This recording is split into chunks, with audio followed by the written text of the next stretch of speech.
Hello, freak bitches. Well, you're also very concerned with AI as well, right? Artificial intelligence? Yeah, that's exactly right. And that's, I think, in this category of, if you look at the history of human progress, technological change just creates these huge step changes in just how humanity progresses. So it was only 12 years in 1933 to then 1945 between Leo Szilard first coming up with the idea of the nuclear chain reaction. And that was just a purely conceptual idea on a bit of paper.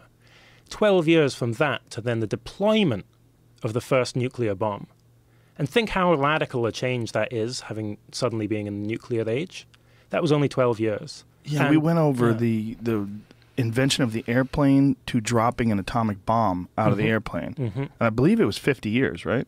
Yep. Somewhere in the neighborhood of 50 years? Yeah, isn't that... take a few? Yeah, so technological progress can suddenly go in these huge leaps. That we're not prepared for. That we're often very not prepared for.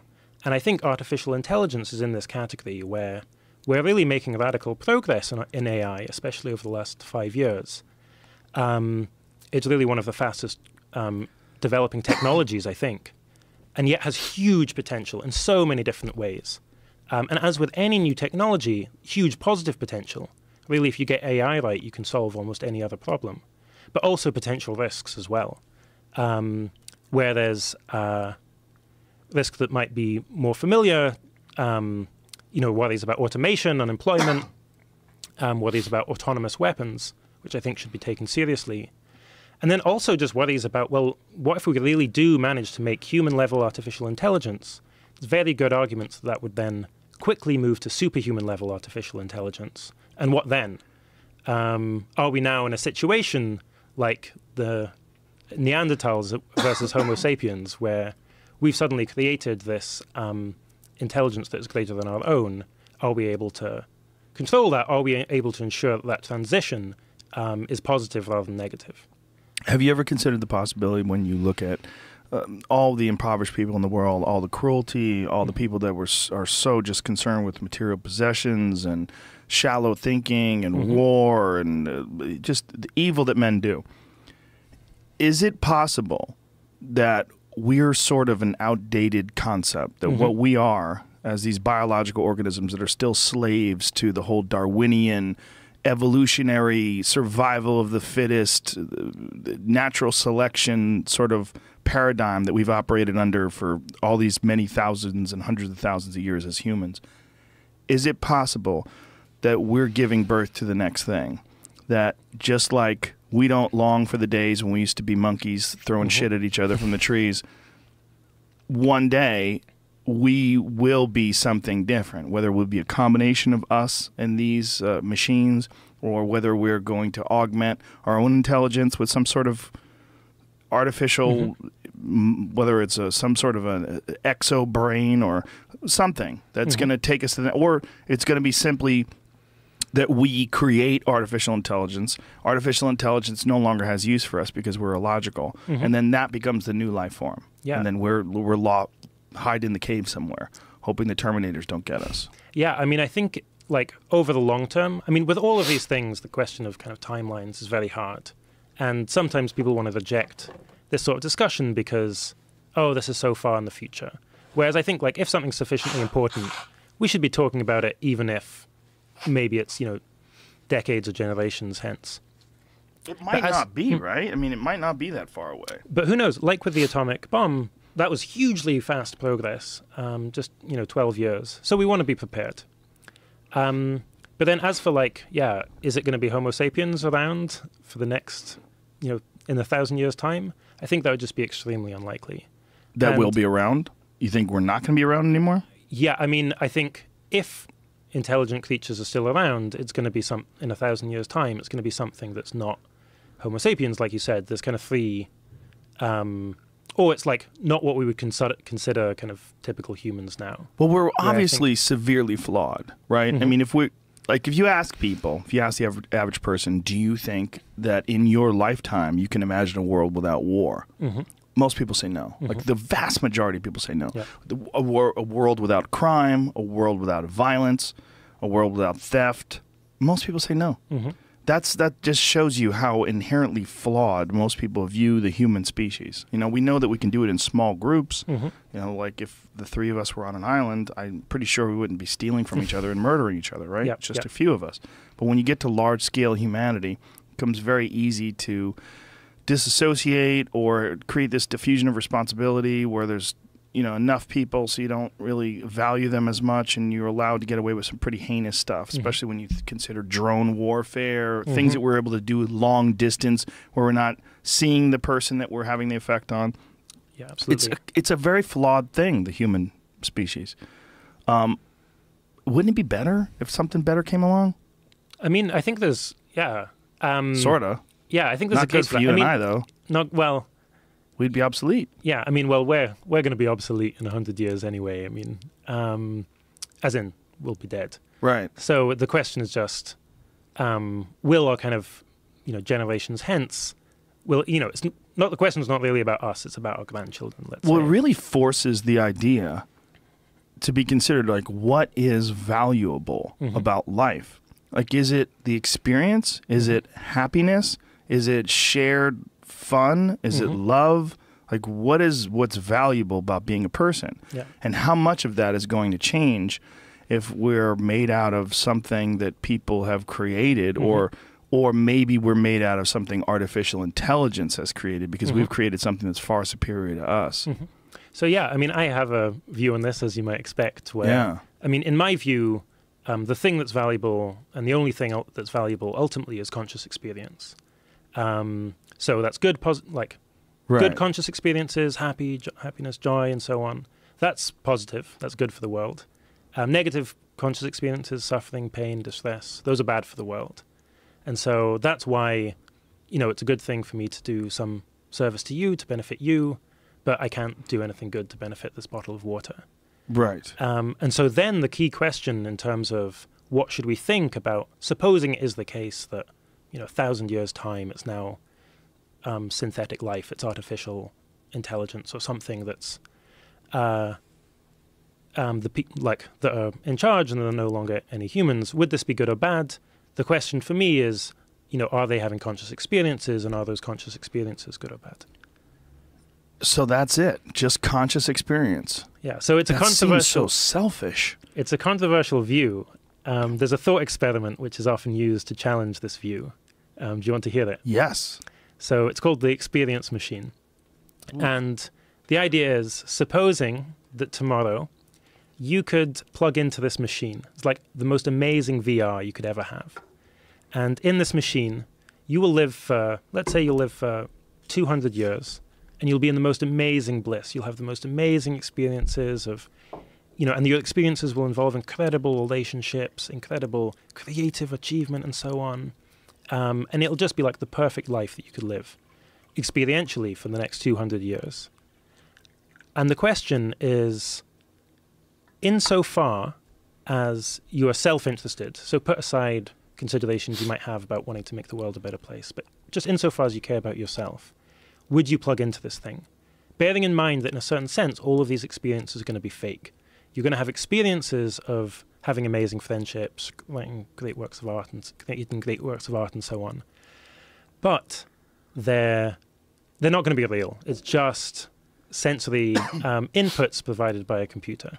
Right. So the question is, would you, or ought you, insofar as you're self-interested, plug into this machine? What would you answer? That's a very good question. I might already be plugged into it, right? I mean, so this is a great question. Right. And I think it's a good argument against, is the question, well, supposing you were already plugged in, would you unplug? Supposing I told you that actually you're a banker in Monaco and... Fuck Monaco. I'm not interested in that. No. I want to stay right here. Yeah. So can I stay plugged in, please?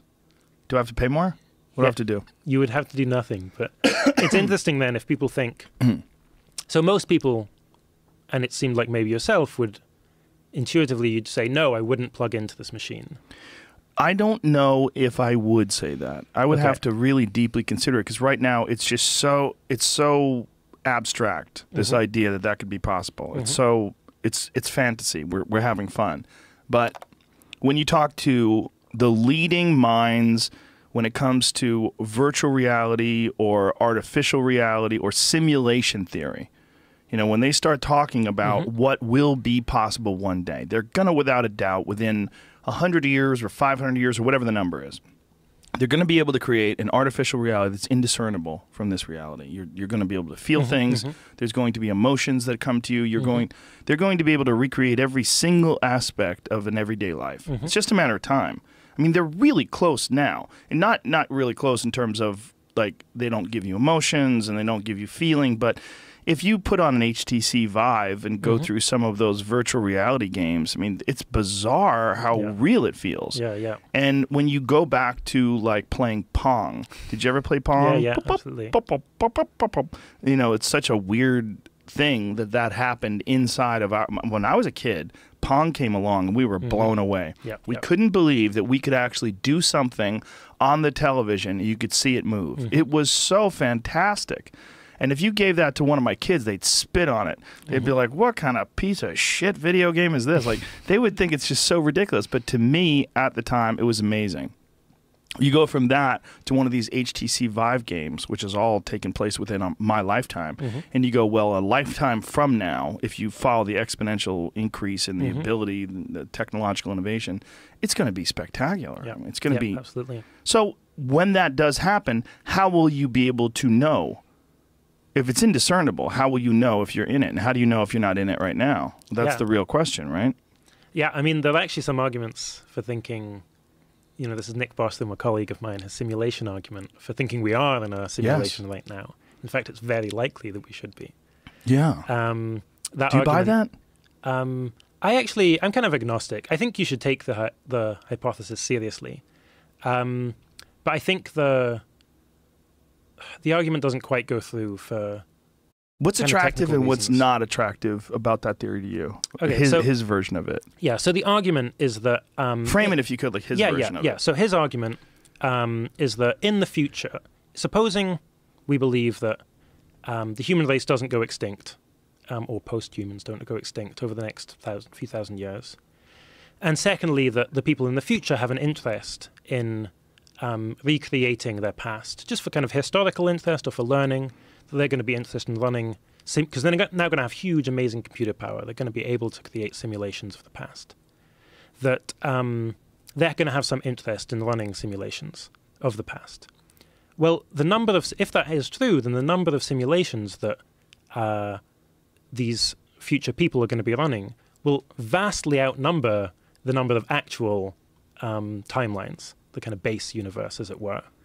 So for the one real universe where history kind of unfolds, there's also, let's call it, 10,000 simulations of that universe. And if that's true, then it's the case that, well, given that I'm just, these things really are indiscernible for the people who are inside them, it's overwhelmingly likely, just in the base rate, that I'm going to be in a simulation rather than in the real world. And what Nick Bostrom says, actually, is not that we definitely are in a simulation, but he just points out the conflict between these three kind of beliefs that we would seem to hold. One is that we're not going to go extinct in the near future. Two is that people in the future will have some interest in simulating the past. And thirdly, that we're not living in a simulation. And he himself gives, a reasonable degree of belief. Maybe he thinks it's like 10% likely, 15% likely that we're in a simulation. Other people who understand the argument vary a bit more, but I think, it's something you should at least be taking seriously. The reason I reject it is kind of even weirder, I think, or it's somewhat technical. But the basic thought is just that according to the best guesses from cosmologists, we're actually in an infinite universe. The universe is infinitely big. Now, we can't affect an infinitely big universe. We're restricted by the speed of light to what we can affect and to what we can see. But the best idea, according to the best theory we have, universe just kind of keeps on going. But if so, then there's already an infinite number of observers, of people kind of in that bottom universe. And that means that you've now got kind of an infinite number of people kind of experiencing things, and then you've got the simulations, and you've got like 10,000 simulations. But you can't say there's 10,000 times as many simulated beings as there are real beings, because there's already an infinite number of real beings. You're looking so consternated. No. Go ahead. Keep going. But that means if you've got... So the key of of Bostром's argument was that you've got 10,000 times as many simulated beings as you have real, like, non-simulated beings. And but so the problem is an infinite number of real beings because the universe is infinite. Yeah, that's right. And so if you've already got an infinite number of real beings, the fact that you've got 10,000 times infinite, that's still infinite. Right. And you can't... It's kind of a case where, like, our best methods of assigning degrees of belief to things kind of run out. If you think it's, there's an infinite number of simulated beings, an infinite number of real beings, then what's the chance of you being one or the other? I mean, we don't actually have the tools to be able to answer that. Neil deGrasse Tyson was trying to explain this to me a couple of weeks ago. Yeah. That there are infinities that are bigger than other infinities. Yeah, so that's also the case. But yeah, that was right. Broke my brain again. Yeah. So the number, but the key, we're all talking about the lowest, what's called cardinality, the smallest infinity, which is the size of the infinity of all the integers, 1, 2, 3, 4, right. the counting numbers. And if you take that size of infinity and multiply it by 10,000, let's say, you just get the same number, which is infinity. Right. And then what Neil was saying was, there are these even bigger levels of infinity. So if you look at not just all the counting numbers, but all of the numbers you can make fractions out of, a half, a quarter, an eighth, and so on. That's just more numbers than the infinity of the counting numbers. I've spent a lot of time trying to understand why human beings are so obsessed with innovation, why human beings are so obsessed with technological progress. And one of the things that I continue to come to is that we think of everything in this world as being natural, but the behavior of butterflies and wolves and the way rivers run down from the mountain. But we don't think of ourselves and our own behavior as natural. We don't think of our own thirst for conquest and innovation and the even materialism. I think materialism is probably a very natural reaction to our need to somehow or another fuel innovation. And that one of the ways to ensure that innovation is constantly fueled is that people are constantly obsessed with buying new things, constantly obsessed with the latest and greatest, which fuels innovation. And when you look at the universe itself and you look at all the various things that we know to be natural processes in the universe, like in order to make a human being, a star has to explode. When you literally are made out of stardust, I mean, just when you run that by people for the first time, they go, wait, what? Like, in order for you to have carbon-based life form, that has to be created inside a burning, dying star. And that's the only way you make this thing, like what you are right now. And then that thing makes artificial reality. And then that thing makes perhaps even crazier. If you follow the ideas of technological progress, if something gets to a point where it's indiscernible from reality, how do you know it's not a new reality? How do you know it's not a new kind of reality? Like, Jamie sent me hip to these artificial worlds that people have created online where they're essentially infinite and they're constantly changing and morphing and growing, and the games are terrible. People don't like them because you go to places and there's fucking nothing there. And you can go to an infinite number of these places and there's nothing there. Like, these adventures are non-existent. So you're in these gigantic fake worlds where you're traveling from place to place, but right now we're looking at it in a very two-dimensional way. You're looking at it on a flat screen. One day it's not going to be two-dimensional. One day it's going to be something that you're interfacing with. Your consciousness is interfacing with it. Is it only real if we can take it and drop it on something? If we can hit it with a hammer? If we could put it on a scale? If we could use a measuring stick and measuring it? Is it only real there? Or is it real if it follows every single check? Like, if you check off every single item on the list of conscious reality and conscious experience?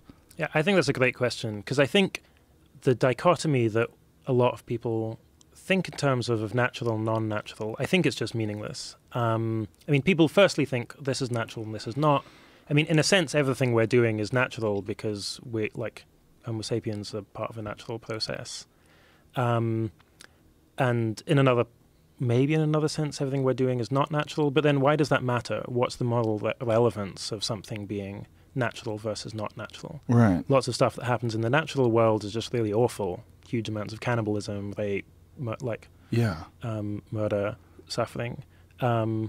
So it's not clear why we would care about something being natural rather than non-natural. But then the second question is, let's consider this virtual reality again, this experience machine that you could plug yourself into.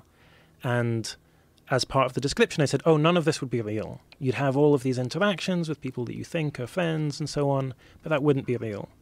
And I think you could very well push back on that and say, why should something be physically instantiated, like, in order for it to count as a real experience? Right. Why is it not the case that in this virtual reality you're interacting with algorithms, but that's just as much, at least it's possible for that to be just as much friendship as if you're interacting with people who are, flesh and blood. And I think it's hard to explain kind of what the difference would be. Because, if you think about Star Trek, Jean-Luc Picard can be friends with Data, an android. He's not kind of biological, but, we think that you can still have kind of moral worth and friendships and so on with creatures that are not made of kind of human biology. In which case, why does the fact that something merely lives on silicone, why wouldn't that, or is kind of seemingly merely software, why does that mean you couldn't have kind of a genuine friendship with that thing, if it acts in a sufficiently sophisticated way, perhaps?